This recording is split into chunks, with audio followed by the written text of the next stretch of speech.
All right, hello everybody. Thank you for joining our webinar. It's so great to have everybody here. For those of you that are first time to a Mobile Coach webinar, let me introduce myself. I am Vince Hahn. I'm the CEO and founder of Mobile Coach. We are a chatbot company. We have technology that powers chatbots, allows people to author all sorts of different chatbots. And today, I'm delighted to have some brilliant panelists with us, and we're going to talk about chatbots and supporting learning and development, supporting training reinforcement, all sorts of fun things to talk about today. To get started, I just want to share, I'm going to share my screen here. Hopefully everyone can see it. But let's just do a little bit of housekeeping. For those of you that on the Zoom, I will be watching the Q&A part of the Zoom as well as the chat. So if you've got questions along the way for our panelists about what we're talking about what they talk about, please just type in your question. And we will try to get to as many questions as possible. To start out, before we get to our panelists, I'd like to talk just a little bit about the different types of chatbots. Because when we say chatbots, we might all be thinking about something different. So the definition of a chatbot is a simulated conversation done via computing power. But there are different types of chatbots, and based on the different type of chatbot, you can have a very different user experience. So I thought it would be helpful just to get this started, because many of you might be new to the idea of chatbots and how chatbots can support corporations, to talk about what these are. So there are three buckets. The first at the top of the screen is a chatbot that's on a public website. And the vast majority of consumers that are online have had some experience with this type of chatbot. Basically, you go to a website, a chat window pops open, and the chat might say, hey, how can I help you? And the use case is really a basic FAQ type of user experience. The second bucket, I like to call a variation on the theme of the first, in that the user experience is similar. You're on some sort of web page or website on your browser, and a chat window pops up. But the difference is, with the second type, you're on some sort of web portal that requires a login. And that allows the chatbot to be smart about the user, so the messaging can be very specific to the user. So whether that's on like a web-based collaboration service like a Slack or a Microsoft Teams or something like that, or whether you have a chatbot on a learning management system or on your CRM, basically you log in, you have a chat window pop up, and the messaging can be specific to me. So for example, we could say, let's say that I've logged into my learning management system, and the chatbot, instead of saying, how can I help you today? It might say, hey Vince, you are late with finishing this course. So it can give me very specific messaging. The third is a chatbot on a common mobile messaging platform. I should have the word mobile on there. And so this can be a very different type of experience, because it's not on some website, but it's actually on your mobile device. And a common messaging platform on the mobile device might be something like SMS or WhatsApp or WeChat. There are all sorts of messaging apps across the world that different users use. And the user experience here is really a conversational experience, much like conversing with a friend or a colleague, except you're chatting with a bot.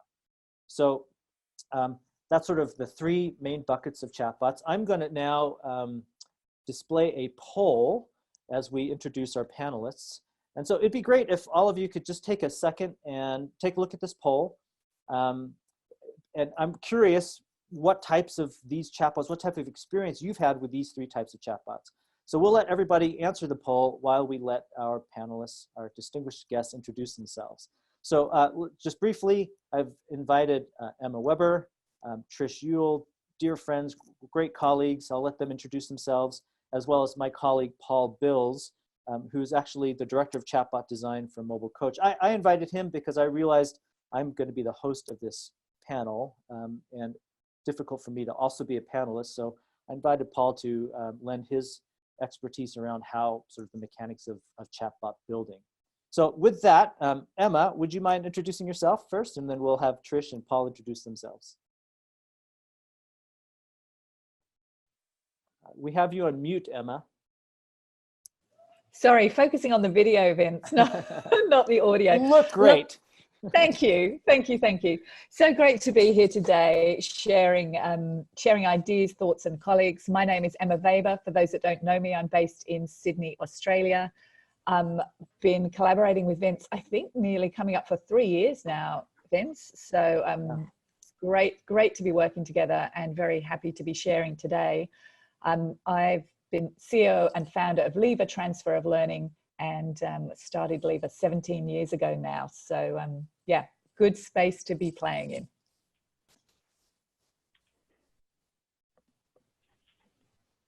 Hello!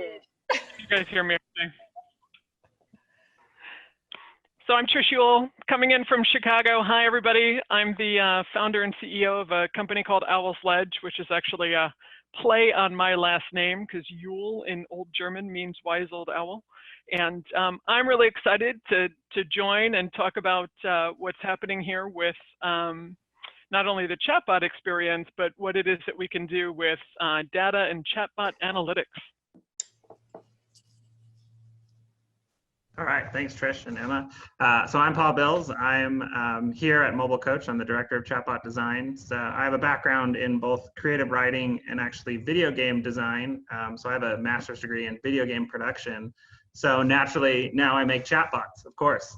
So I've been working with Vince since the very beginning of Mobile Coach, and I'm really excited to be here today.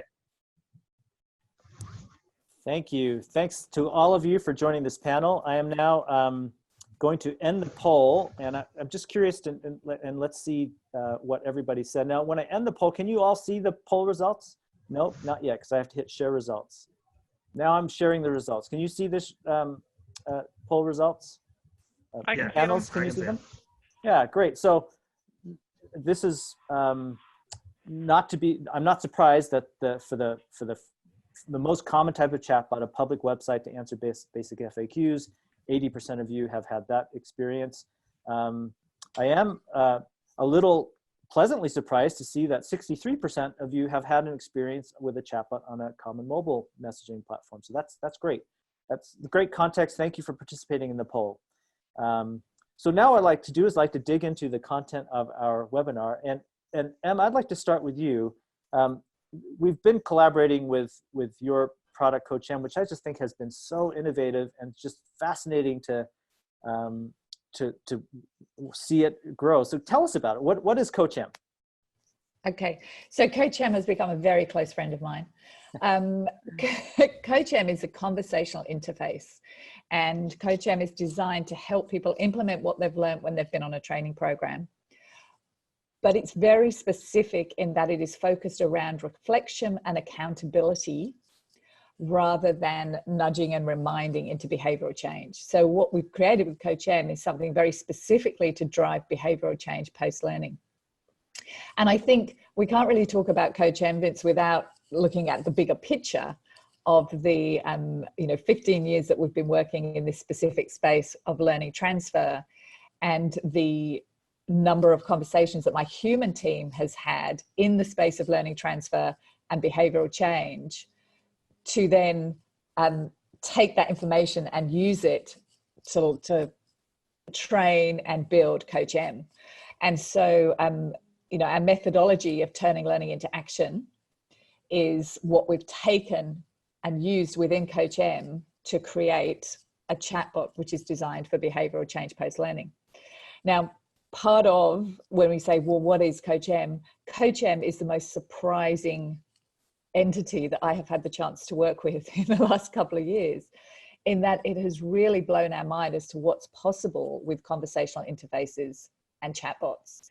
And, we started off kind of fairly, I don't know whether, a cross between being bullish and excited with what we were trialing, but also a little bit tentative in terms of, was this going to work? How would people relate to CoachM when they're used to speaking with one of my team? And what we found is that people are really enjoying a conversation with a chatbot, much more than I would have anticipated in the very early days.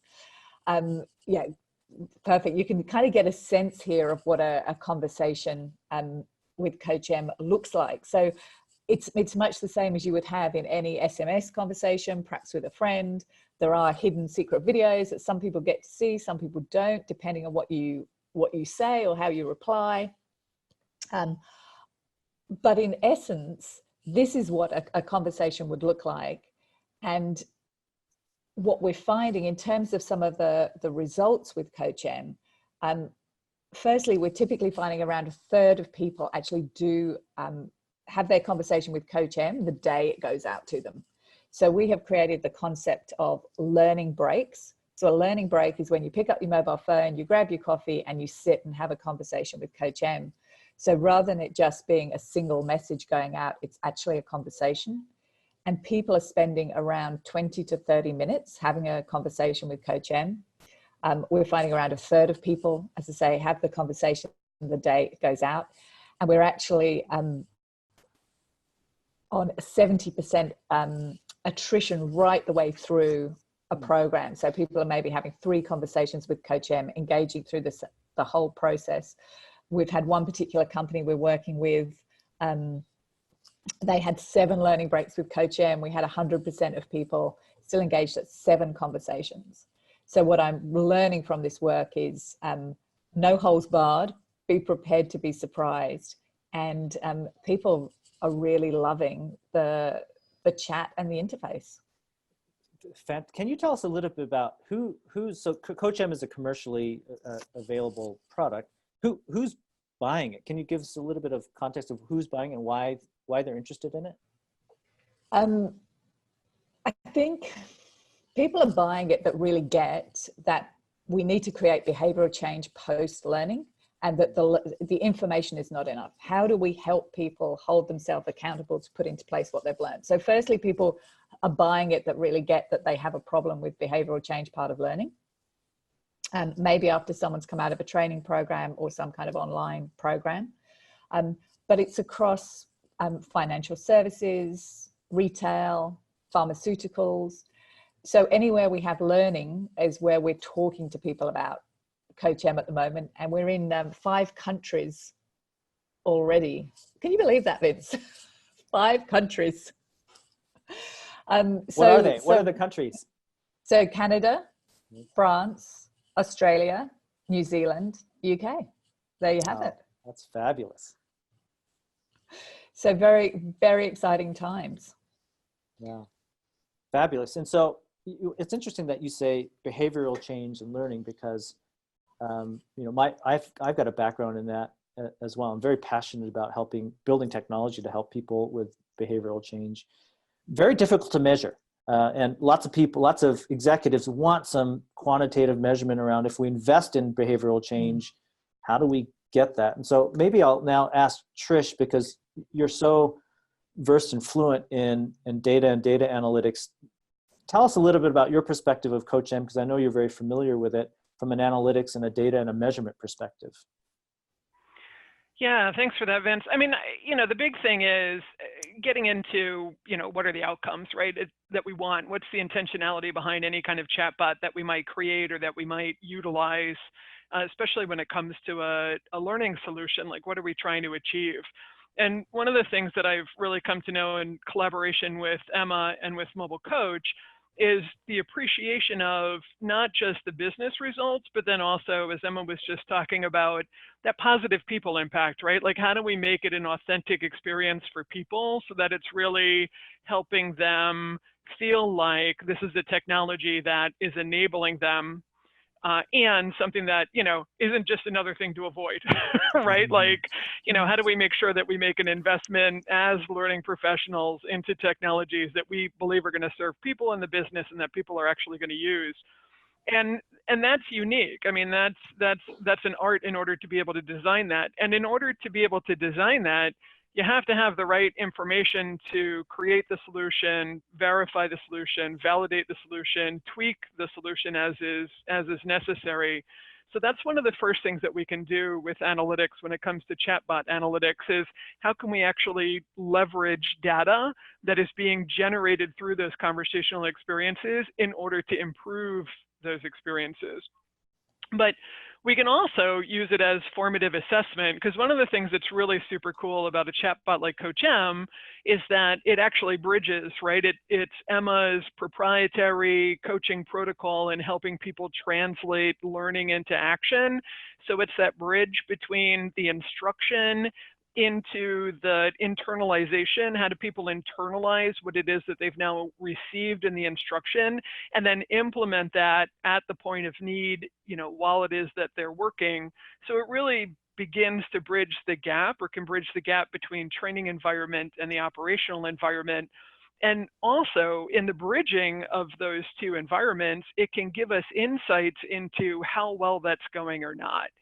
So in addition to, like, as an example, in the way that Coach M is designed, you've got the ability to be able to look at how well, as an example, the people's goal statements in how they're interacting with the bot are actually aligned to the goals of the program, which are, you know, of course, our training program should be aligned to the goals of the business. But where is that alignment, right? How can we see that in the stream of data that's being produced? We can also, again, assess, we can use like a formative evaluation to assess how well people are progressing or not between training environment into the operational environment, and actually staying true to their intentions in the case of Coach M to make sure that they're returning to these reflective conversations to be able to take action on the things that they have made a personal commitment to as an outcome of the training program. So how do we assess whether they're on track or not? And if they're not on track, not to be punitive, but how do we use it as a diagnostic in order to help clear barriers to their success? But there are other actionable insights that we can gather from that as well, that may actually even take us into other types of interventions that people might need in order to be successful. So that's what's really cool when you're looking at the design of your chatbot and looking at chatbot analytics, is how might you use the conversations that people are having, anonymized conversations. We can have a whole other conversation, speaking of conversations, about privacy and data security and ethical use and ethical practice. But how do we use those actionable insights, again, to serve people in a way that helps make better? And then how do we use it in order to be able to maybe even improve some of the things that are happening in our upstream interventions, such as the training program? So what might be some things that we see that come out of the conversations with the chatbot that would help us actually improve the design of the training program that they came from, like in the case of Coach M, or in this case, talking about learning transfer. And the last piece, like on this slide here, and Vince, thanks for pulling this up, it has to do with ability or capability in how it is that we're developing people. And how do we then make sure that we're helping people on this continuum in being able to develop in the direction that it is that they need to go? So we can really use the chatbot to get some insights into things like risk analysis. You know, what's the probability of attrition, of people actually dropping out of the engagement or dropping out of the experience, and then how do we communicate that back to an L&D team so that you can get ahead of it? And then also things like ability in being able to make sure that you can scale. So how do you take a look at designing a chatbot and offering a chatbot in your organization that not only serves a segment of the population, but is something that you can use in order to be able to scale it to a bunch of different people and to serve multiple populations in a meaningful way? Yeah, thank you. What I love about the work that both of you are doing is that, you know, just to oversimplify things, maybe, because that's how I like to think about things, is that organizations have lots of challenges. Of course, training people, teaching people, developing people, bottom line is going to help complex organizations solve today's problems. But, you know, there's this issue of, well, how do we make sure that transfer of learning is happening? And the way that, Emma, you've designed Coach M to really engage people in their own context, I just think is not only novel and innovative, it's just a great use of a chatbot.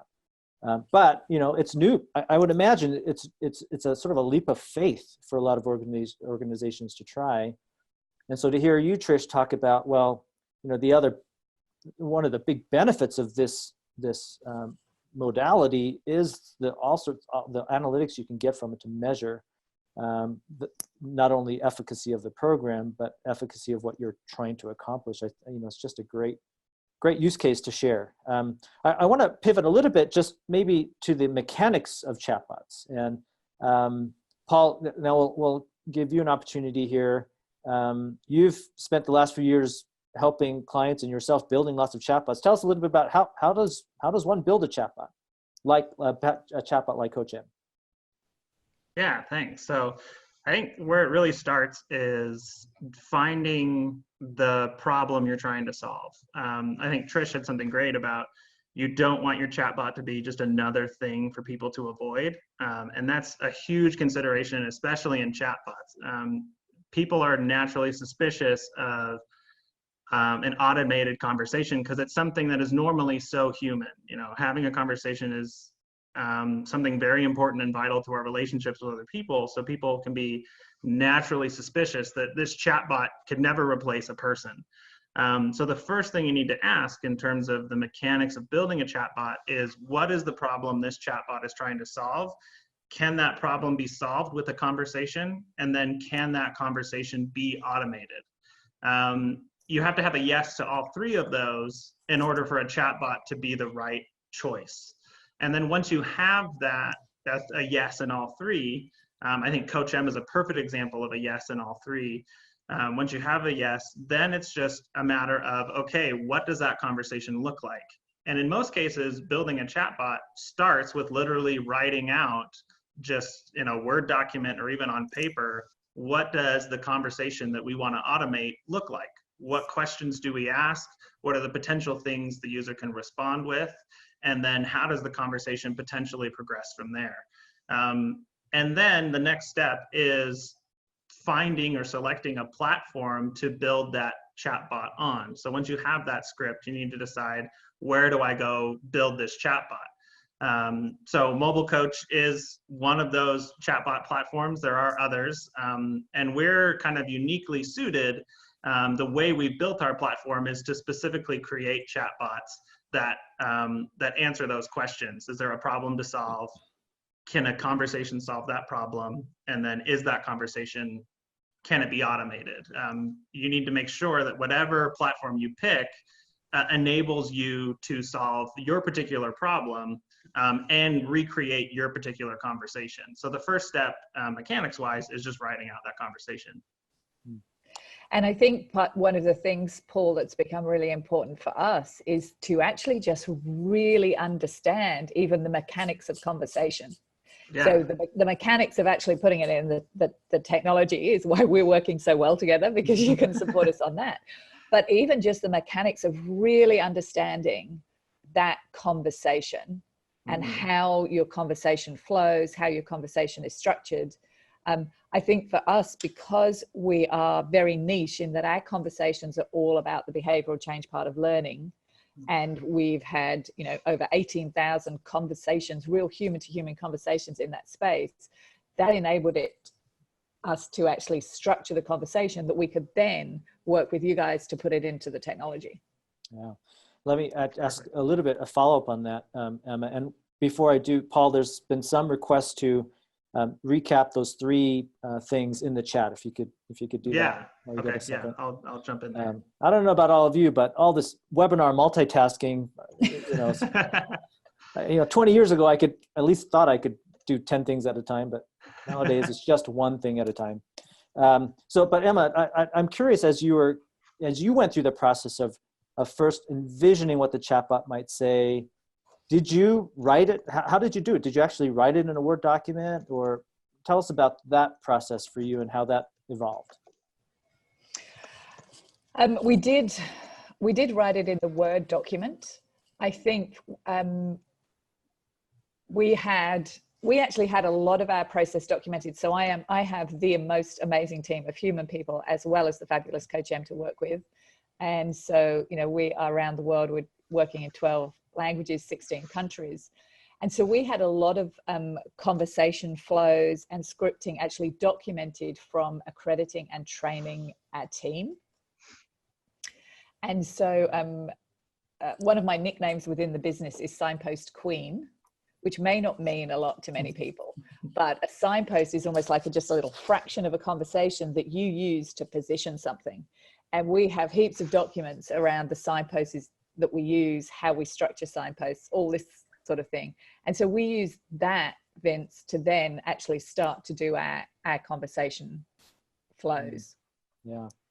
And we're still, you know, we are still improving all the time. and really that improvement is really a lot of it's driven by both, I'm sure, anecdotal feedback you're getting from users and constituents, as well as some of the data that you're seeing.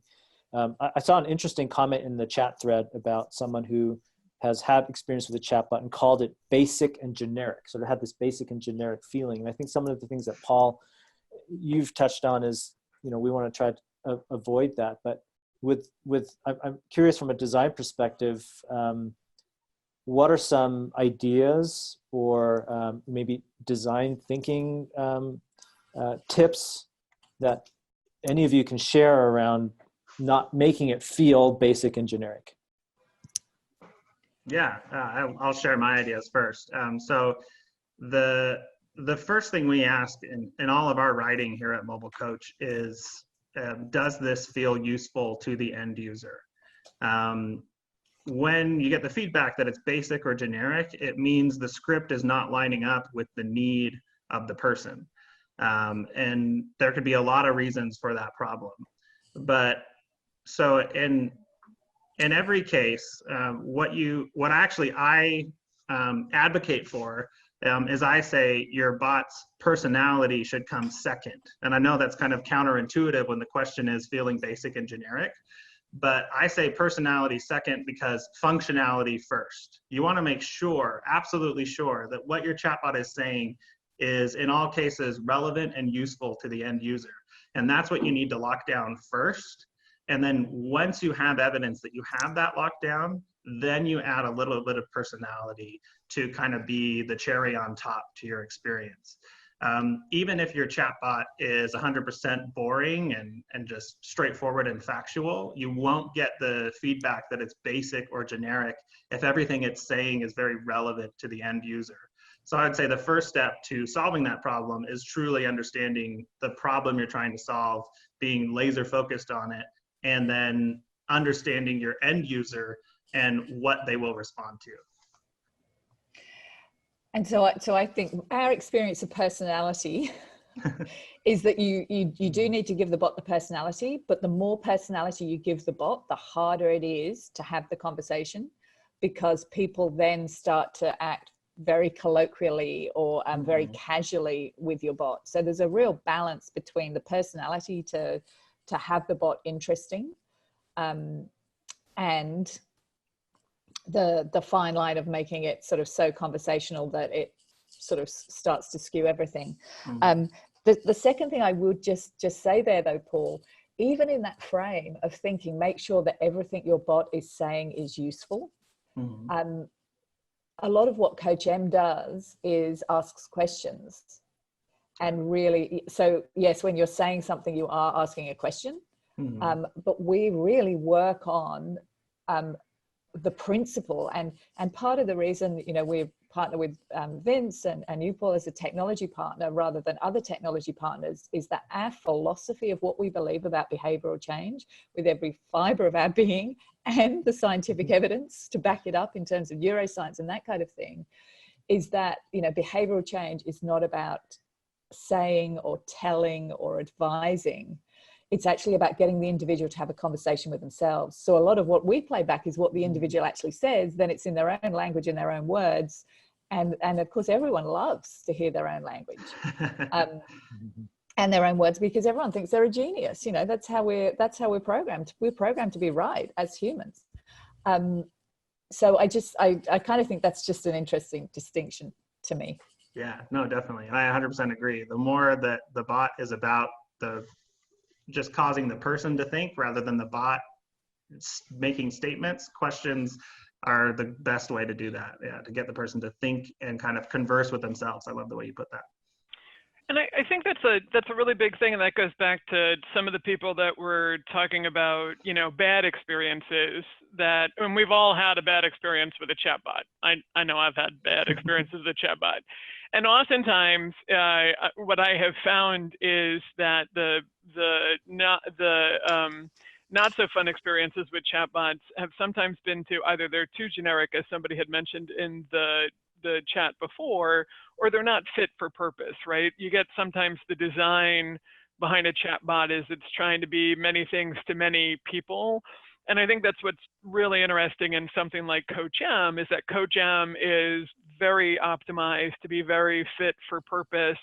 And so one of the things we were just talking about in the chat, and something to think about with chatbots in general, is like CoachM is not, as an example, something that's ongoing. Like people don't have access to CoachM until the beginning, you know, until the end of time. They have access to something like CoachM for a very specific time as part of learning transfer. So in the design of CoachM, you're talking about something that's very cohort based. And then that also then gives you, you've got ring fencing around the data that's being collected around that particular cohort that can be analyzed in a meaningful way, again, to better optimize a particular experience. And I think, you know, what's another thing that's interesting to me, Emma, with, you know, again, CoachM, is you also put in kind of, there's kind of a pull cord in CoachM that if a human needs to intercede, there are specific words that Paul, you're and your team have actually programmed into CoachM that if these words come up, it's a signal in the data that there's potential trouble, which on the back end can then send a notification to go get a human. But people can also, Emma, you've designed CoachM that people can explicitly ask for a human and provide that kind of intervention. Can you talk a little bit about that? Yeah, absolutely. And this is where it comes very much depending on what is your learning, either a program or intervention looking to achieve, and how do we want to do that and integrate with the learning. I think Teresa put a question in the chatbot around the 7 conversations. So Teresa, that was scaffolded over 4 to 5 months. So again, this is where it comes down to designing along with the learning. And Trish, sorry, help me out here. I'm now multitasking with questions and your question. The live component. Yes, sorry, beg your pardon. Yeah, thank you. So some clients will actually say, yes, we want people to be able to ask for someone to step in. That can be a member of my team. It can be a member of their team. But we're also really creating something where it's augmented. And actually, I think across AI and chatbots, where you can get a human augmented solution, you're kind of getting the best of both worlds because you're leveraging with one of the other. So we're actually designing that kind of combination now so that we can kind of get the best of both. Yeah, so we're getting some questions around more the mechanics and details, which we're going to get to in a moment. But before we get there, I just want to maybe conclude this section at a high level and get to a question I think Stephen asked earlier about what are some stats or are you seeing some greater retention more quickly for people more quickly reaching their learning goals? Emma, what are you seeing there, just from a business perspective? Yeah, so I can talk to you about the stats of people achieving their goals, and we can benchmark against the human situation. So we have, human-wise, it's 80%. Bot studies are coming in 87, 65, 53, depending which programs we look at. But for us, it isn't about retention. People are clever. They can get information. They don't not change their behaviors because they can't remember it. It's thoughts, feelings, values, beliefs, fears, and needs that we need to cut into at a behavioral change level that helps people change those behaviors. So for me, it's not about retention. It's not about retaining the information. And I actually think Ebbinghaus Forgetting's curve, red herring. Personal opinion, happy to be controversial. But yeah, that's my view. Thank you. Yeah, great. Well, let's dig into some of these questions. There's a question, and let me just remind the audience that you can feel free to keep asking questions in the chat. if you can also click on the Q&A and ask a question there, and that's a little bit more prominent if you do it there, but whatever is easiest for you. So in the Q&A, there is a question from Anders that let's tackle. Is the chatbot only reinforcing learning and help turning it into behavior, or does it also add new knowledge in the coaching process? And I think this is a question maybe for you again, Emma, for Coach M. Yes, so sorry, I missed that question in the chat. So what I see, what I'm seeing is where chatbots do a great job is when they really know what their job is to do, rather than try and be two things to too many people. So we have a very small amount of space where we can actually direct people to new knowledge. But this particular version of what we're doing is really designed to create the behavioral change. It's not designed to try and give more information. And what I see is there's a lot of solutions that focus on the information, and not very many solutions that really focus on how do we create behavioral change, reflection, and accountability. So we're not trying to be all things to all people. Mm-hmm. It can be seeded in, but I actually think there's other places where people usually have their content and digest content. But certainly as a technology, it can do that. And Vince and Paul, I know that's something that you explore and do with other clients as well. It's not my personal chosen approach. Yeah, and that's a big reason we invited you, because you're seeing a lot of success with applying your expertise and your experience into a new modality of this chatbot, which to me is absolutely fascinating. But other people with their experience and with sort of their business requirements around their doing, you can really program a chatbot to almost, you think of it almost as a decision tree, right? Where you're brainstorming here, this is sort of how I want the automation to go. And that's one design sensibility. And, Suzanne asks a question that I think relates to this a little bit around the technology. And maybe Paul, I'll ask you to answer this one around whether are responses to these questions stored and tracked somewhere. So the answer is yes, but Paul, maybe you could tell a little bit about the mechanics of how data in general is stored with a chatbot.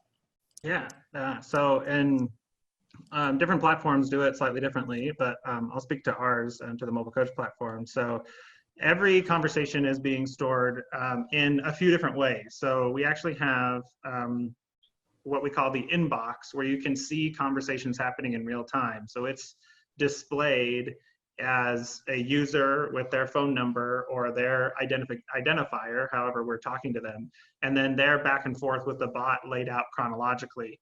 And that's where, when we talked about the human intervention piece, that's the view you go to see those conversations happening real time and step in if you need to. But then it's also stored in a more traditional reporting environment where everything is attached to a user profile. And then as you're creating and designing your bot, you can decide what conversational data is attached to that user profile.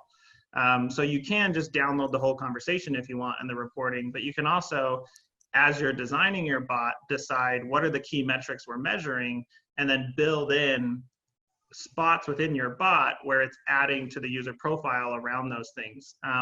So things like the user input goal. So if you ask a user, what's your goal? You can decide to save that specifically and then pull a list of what is everyone's goals. And then from there, you can check in on that goal multiple times.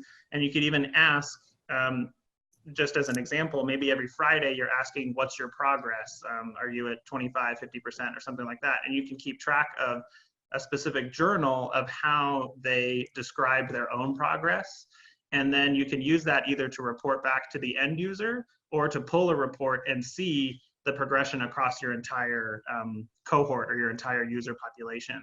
So all of the data is stored, but as you're designing, an important aspect of those mechanics is what are the things we care most about and how we're going to make sure we save and report on those specifically. Yeah. And I'm thinking, in a way, this is where Trish and I have multiple conversations around the type of data that you want to kind of pull out in that scenario, but also the whole piece, which will become increasingly important, around the privacy, which servers are data held on. And so we're very much finding, we're working with the client in the finance sector, and they have specific requirements. Different countries have specific requirements. And again, guys, that's why we've got you on the team.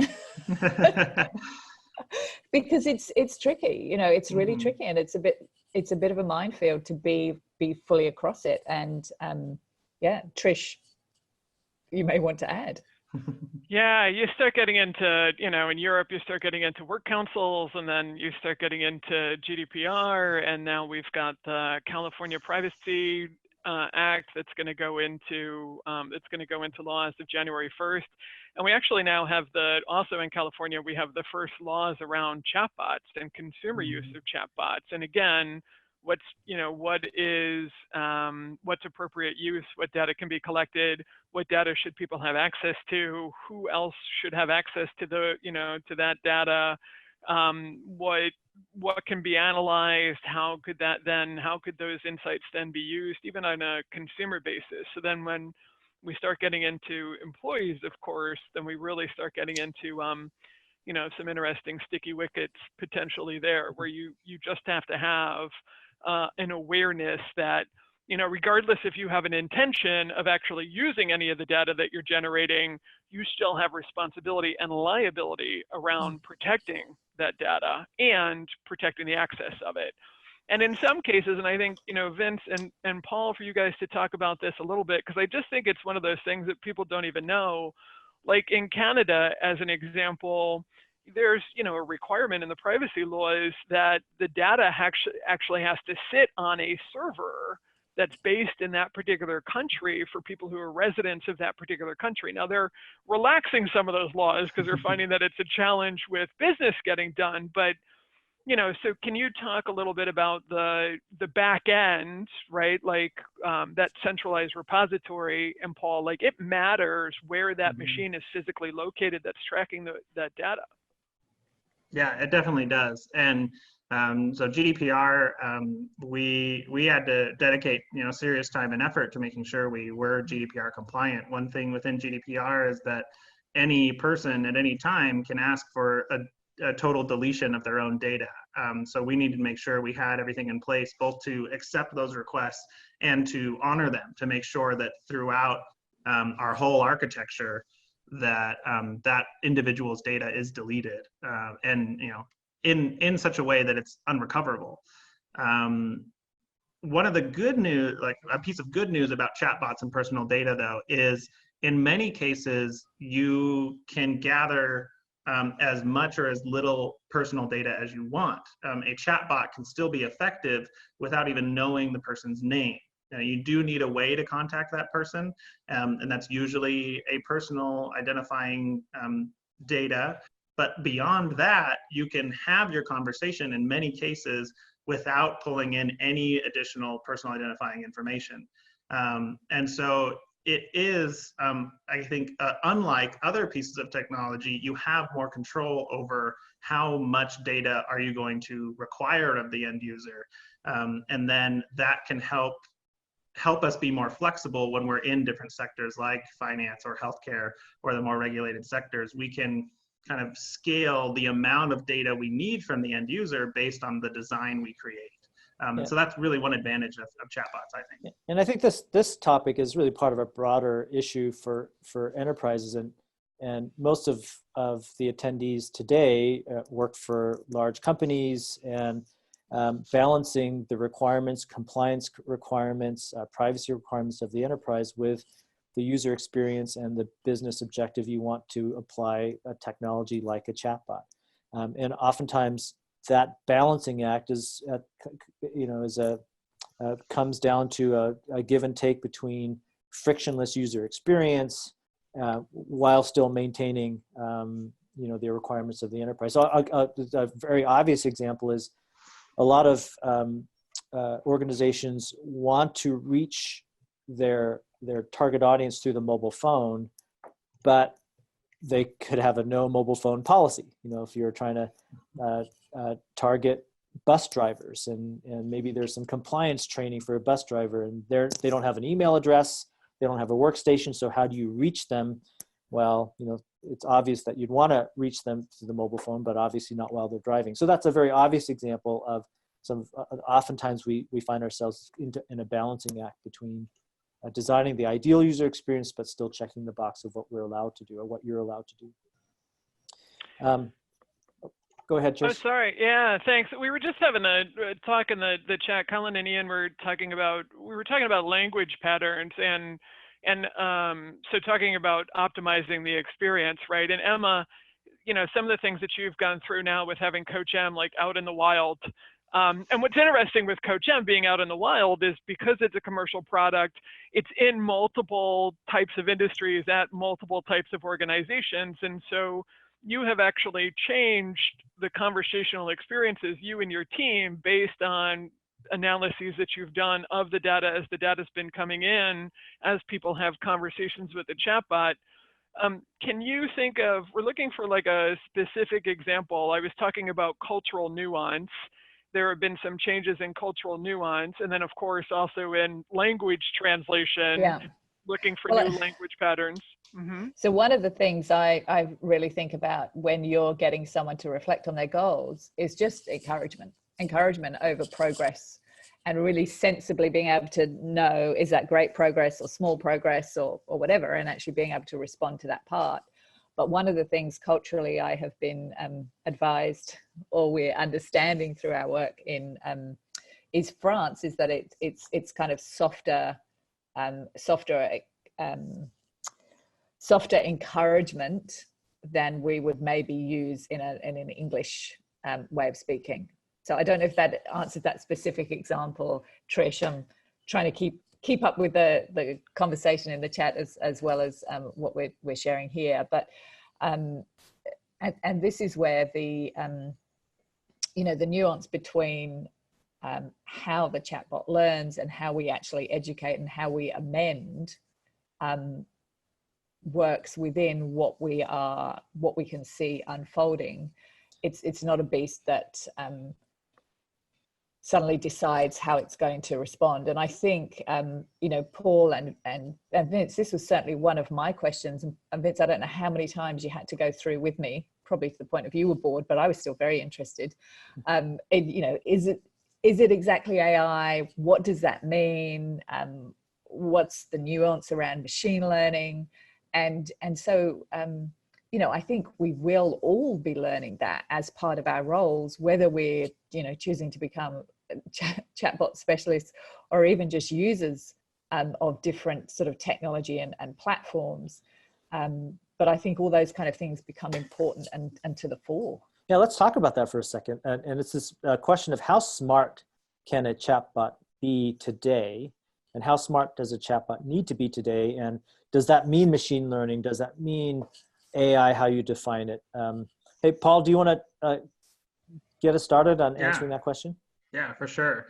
So the thing about AI is it's definitely both a marketing term and a technical term now. So it's a little bit of a minefield in terms of trying to interpret what does a particular vendor or particular company mean when they say AI. I think the clearest definition of AI that I've ever heard is simply a program that can recognize patterns and then make decisions based on those patterns. And you can imagine that's a very broad definition. So there's very broad use of AI. So what I tell people when they're looking at AI is treat hiring an AI like hiring a person. You wouldn't hire someone just because they're intelligent, and it's the same way with AI. You're not going to buy it just because it says it's AI. You need to see what are its capabilities, what are its skills, what is its work history. So I think the question of AI is more a question of, does this particular tool actually solve my problem? And then as AI gets more sophisticated, it can solve more complicated problems, but you're also going to be paying more. So it's really up to you to match, does this particular service solve my problem at a price I can afford? And beyond that, it doesn't really matter to me if it's real AI or simple automation. It's just a matter of, can it solve the problem at a price I can afford? Yeah, I think if I were to jump in there, it's something that you said earlier, Paul, around the value of the message is value of the chatbot comes down to do the messages feel valuable to the user? Mm-hmm. Now, I think that the more the chatbot can know about the user's context, the higher the chance that the message is going to feel valuable. So I saw, Trish and some folks discussing about sentiment analysis. Sentiment analysis is one great data point for the context of a user, but there are many others. As much data as you can gather around where is the user, where are they on their browser, how long have they been tenured at the company, what's their job function. I think all these things, the more that you can know about a user, the smarter that a message can be. And that's where I think machine learning and AI can be really valuable in terms of the context of having a chatbot be very effective. And the big if is, does your organization have the infrastructure to gather that data? Is that data available? Is it accessible? And I find that for many organizations, the answer is still not quite yet. So even though there's a thirst for the vision of AI and machine learning as it's maybe broadly understood, it feels like we're still a little bit of ways before seeing that really flourish. Yeah. Oh, sorry. It's a good point.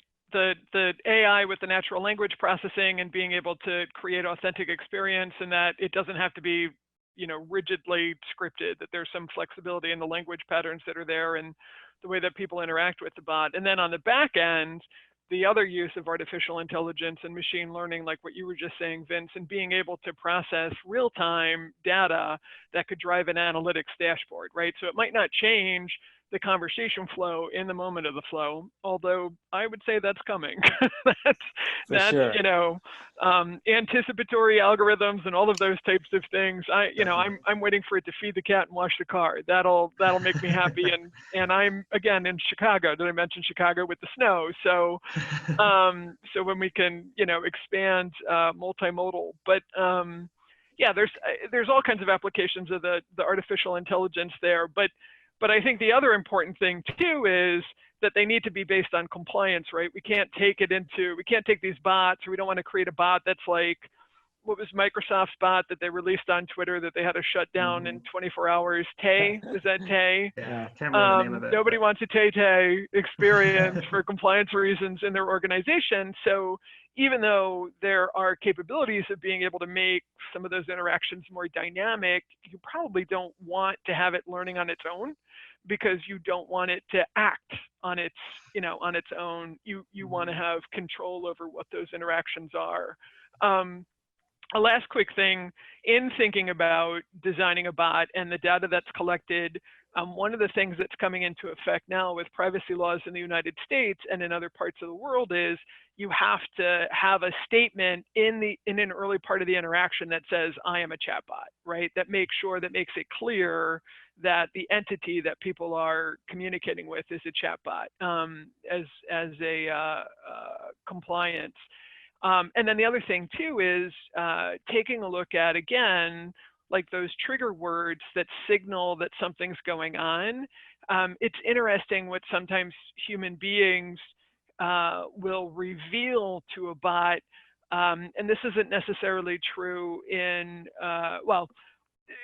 there are chatbots out there. It hasn't been my experience yet, but there are chatbots out there where people were in crisis who relayed information because that was an outlet that they have. So how do you flag those types of potential challenges, even if it's something as simple as somebody put revealed inappropriate information within a chatbot conversation? So those are some of the things to think about with chatbot design and engineering as well.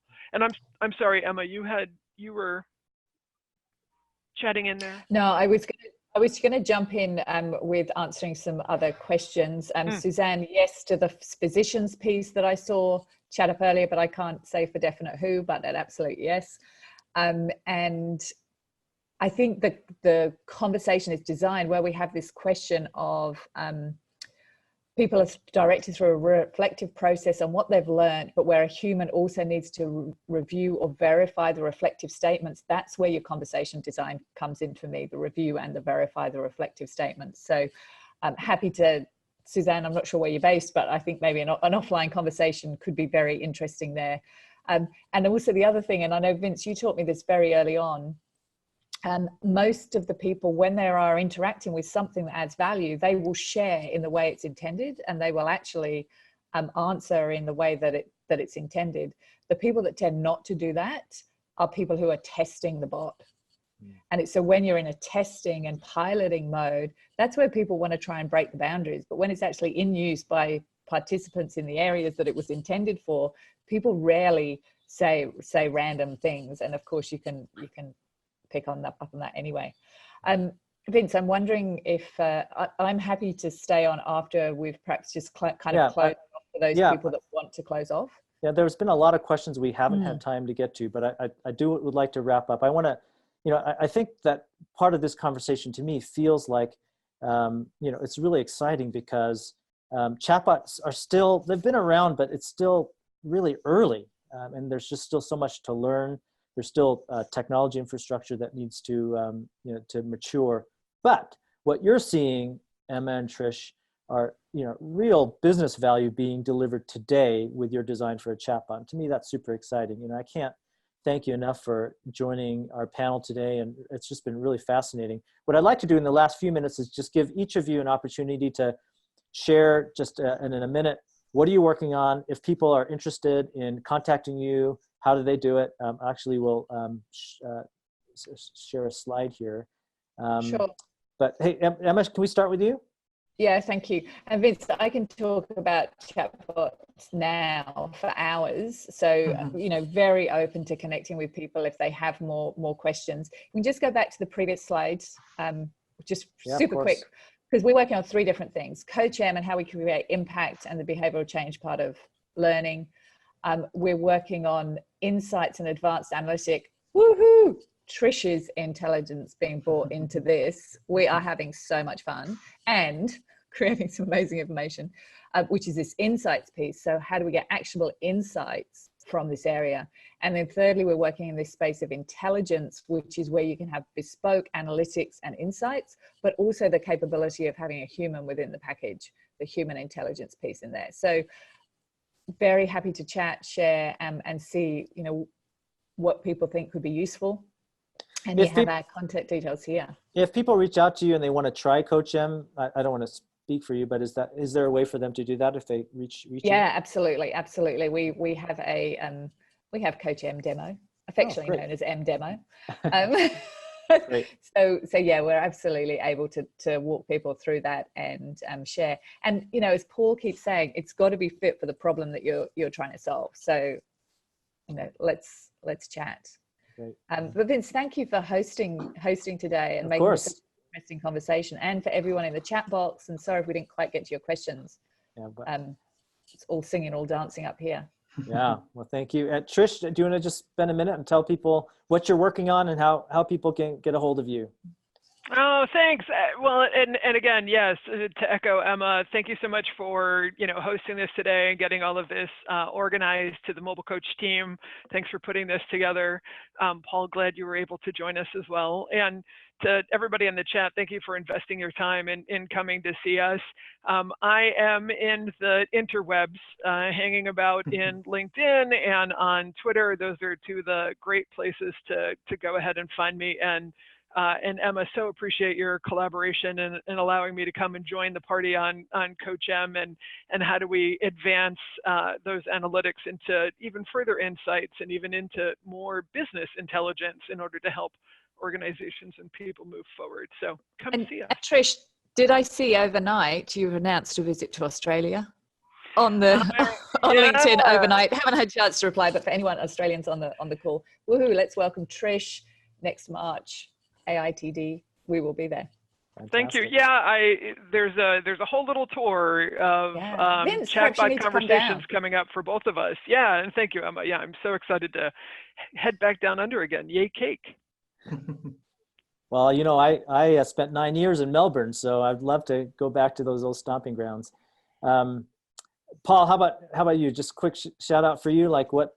Yeah. How can people get a hold of you? Yeah, so you can, I'm working here at Mobile Coach, so mobilecoach.com, or you see my email there. I am also on LinkedIn. We didn't quite get my URL on there, but you can find me on LinkedIn by just searching my name as well. But yeah, I'm every day in and day out making chatbots. So anyone who wants to talk about it, let's talk.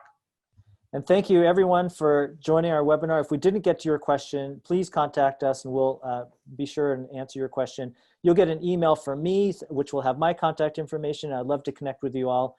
Thank you. Hope everyone has a great rest of the day. Thanks, Bye, everybody. everyone. Bye.